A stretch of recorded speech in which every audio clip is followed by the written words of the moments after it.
Really awesome video here made by Spekulation. I'll link it in the description box down below about disinformation and the Seattle Police Department. Let's take a look. Marched from downtown Seattle to Capitol Hill. When they attempted to march past the Seattle Police Department's East Precinct, they were stopped by a police barricade and officers in riot gear. We want to just march peacefully through here so we can get back downtown. Crazy hair day. Protesters stayed at the barricade through the evening. Around 9 p.m., a protester on the front line put her umbrella over the barricade, setting off multiple officers who pepper sprayed the entire crowd. They followed up by deploying flashbang grenades and then multiple canisters of tear gas, which covered much of Capitol Hill, one of Seattle's most densely populated residential neighborhoods. Thousands of people gassed in the streets, and thousands more in their homes. The following night, almost twice as many protesters turned out, galvanized by the violent attack the night before.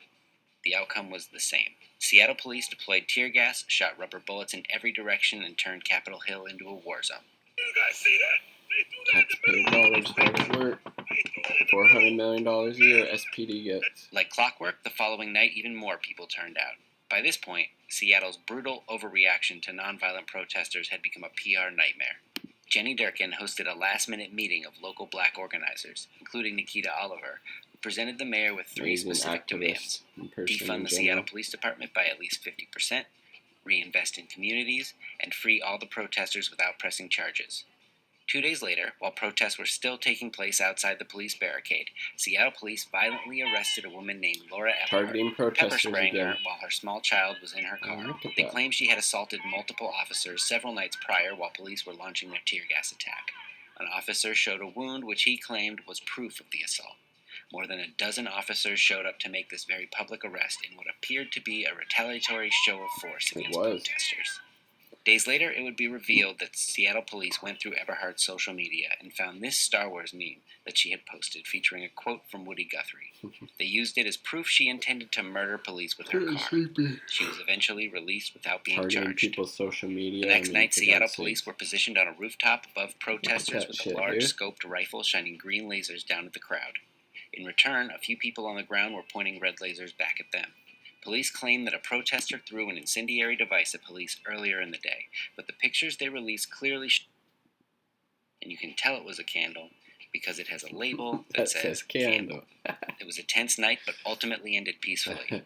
But around 10:30 that evening, 7 squad cars rolled up to arrest a man named Evan Rea outside his home. Because he was documenting their brutality. They claim he had been one of the people shining red lasers at police. Of macing Evan a little is best kid known recently as the person who had recorded a video a week earlier of a 7-year-old who Seattle police had pepper sprayed directly in the face.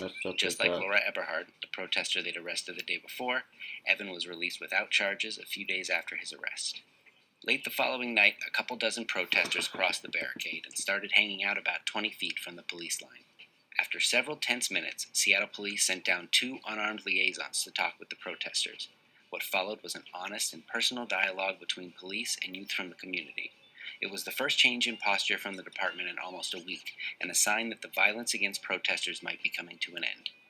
Less than 24 hours later, Seattle police unleashed what would be their third and final round of tear gas, rubber bullets, and flashbang grenades. This went on for almost 2 hours, spread out across blocks of Capitol Hill.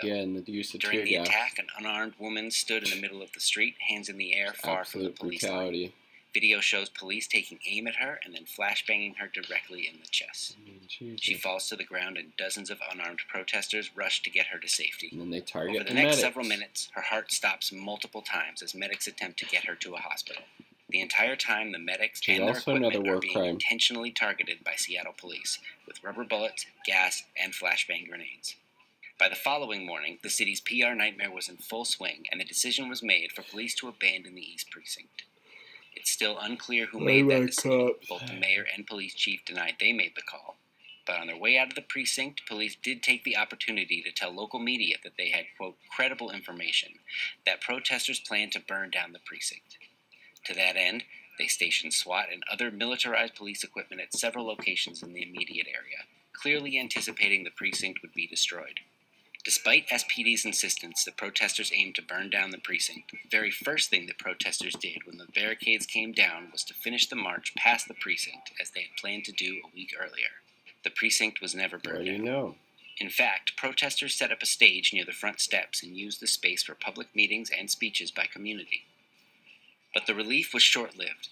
That evening, the police scanner lit up with chatter about 30 armed white nationalists marching toward Capitol Hill looking for confrontation. Hearing from the Proud Boys group, they're not very happy with their response from the audience down here. They may be looking for somewhere else for confrontation. It looks like a few of them might be open carrying. Fearing the same type of deadly violence that's targeted black liberation movements for decades, protesters called in armed security and also armed themselves where possible. I did hear they're going to start heading that way towards Connellston. These protesters had just spent the last week being violently gassed, shot, and flashbanged, and less than 24 hours later were made to believe a right-wing militia was coming for them. They told me they're a peaceful group, promised to be on their best behavior, but said they can defend themselves if they need to.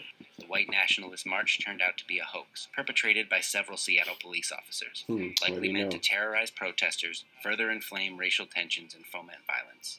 It is still unclear if the hoax was sanctioned by the department or if it was just a few officers going rogue. Photos and video from that night rapidly circulated around the internet and reached right-wing media by morning. The pictures were used to portray the protesters as violent, just as news of Chaz was beginning to spread nationally. Nowhere was it reported that the photos had been taken as the community prepared to protect each other from 30 armed white nationalists. Video and photos from that night were used in virtually every right-wing news story about Chaz for weeks, as was this single cardboard sign, which conservative media used to claim that Chaz was attempting to establish its own country. Say hello to the latest addition to the global family of nations, the Capitol Hill Autonomous Zone, formerly known as downtown Seattle. The following night was the first night of peace the protesters had seen in over a week. Without the threat of police or white nationalists, the group sat in the street and watched a documentary. The next morning, the Seattle Police Department called a press conference in which they claimed there were reports that local businesses were being extorted for protection money and that residents were required to pass through armed ID checkpoints. These stories were quickly debunked, but not before outlets like the Seattle Times had printed them, giving them legitimacy and accelerating their spread across the country. The story spread quickly, and by nightfall had made its way to Donald Trump, who used it as an excuse to threaten violent military action against the city of Seattle. The following morning, the chief of police put out a video that doubled down on the claims of extortion and ID checkpoints. It wasn't until a press conference later that afternoon where she was forced to admit it was not confirmed, claiming she had heard about it through the media, who claims to have heard about it from police, who claims to have heard about it from the media, who claims to have heard about it from police. And just as quickly as she walked back that one false claim, she offered up another, saying that rapes and robberies were being committed, quote, in the area. She offered no evidence for this claim. And whether or not Chief Best intended for it to be read this way, right-wing media took her words to mean that these alleged rapes and robberies were being committed within the Capitol Hill Autonomous Zone. National news coverage continued parroting Seattle Police's propaganda, despite it not being true, and the rhetoric led to violent militias, biker gangs, and so-called patriots threatening to retake the space by force. Some of these visits by right-wingers ended in violence, with Proud Boys assaulting people, breaking phones, pulling weapons, and driving around the city without license plates. It does not appear Seattle Police made any attempts to find the people who committed this particular assault, even though they are all well-known Proud Boys with very public profiles. Several days after police abandoned their precinct, the mayor scheduled a meeting with a small group of organizers to discuss ways to move forward.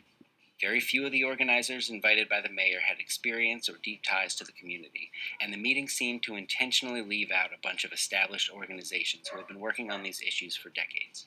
Nikita Oliver was invited at the last minute, and in response said she would be showing up with other black leaders who deserved to be a part of the meeting as well. After the mayor's embarrassing moment on the steps of City Hall a week earlier, it's clear she was trying to avoid another difficult encounter. Her strategy did not work out. I was not invited to the meeting.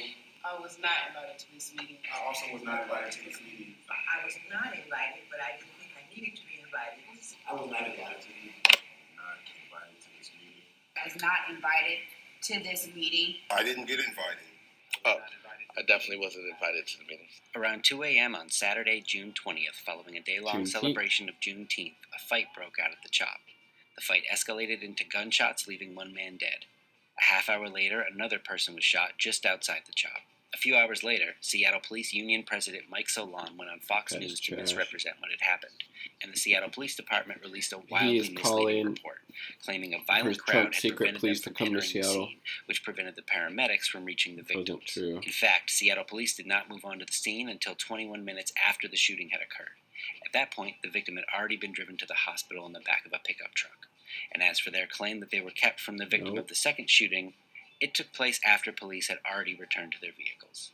Once again, media took the word of Seattle police and their false narrative took hold, despite body camera footage showing police meeting no physical resistance at all when entering the CHOP, and proving that police had not entered the CHOP until after the victim had been transported.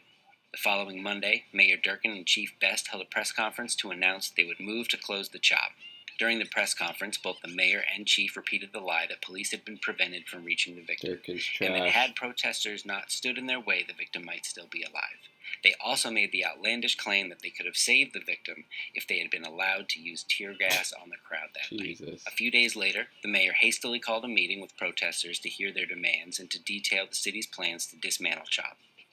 Once again, no established organizations were invited to the meeting, and the people allowed into the meeting were selected by City Hall. What do you think? The list of demands given to the mayor by this small group of protesters deviated noticeably from the demands the community had been publicly pushing for weeks. It also appeared to be copied from protesters in another city, with references to areas like the South Side as opposed to the South End, which is how it's usually referred to in Seattle. And most noticeably, many of the demands were not within the jurisdiction of City Hall. This gave the mayor an opportunity to present the protesters as naive and unprepared, and also ensured she wouldn't be held accountable by leaders from any established organizations who have been working on these issues for years. Early in the morning of July 1st, exactly 1 month after the protest march had first been stopped at the barricade outside the East Precinct, the city moved into the area to begin dismantling CHOP, following a weekend of violence that took the life of another black teenager. More than 40 people were arrested, many of them violently and without provocation.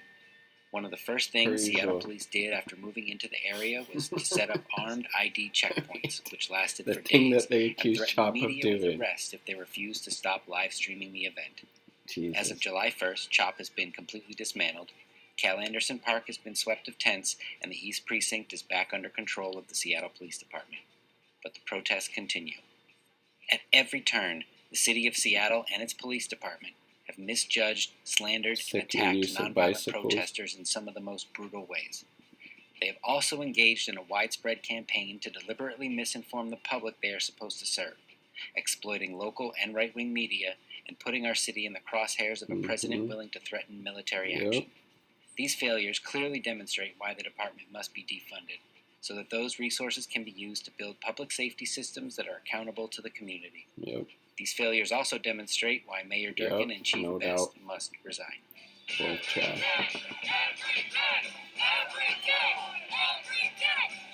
Love that. Every day, defund the police, invest in community, free all protesters without charges. But what an amazing video there by Spekulation. I'll link it in the description box down below, but kudos. That was amazingly well put together and documented and just really presented the facts. Disinformation by the SPD, by the mayor's department, and it was how that was used and exploited by local and right-wing media. Kudos. That was an amazing video, Spekulation. Thank you. Peace. Much love.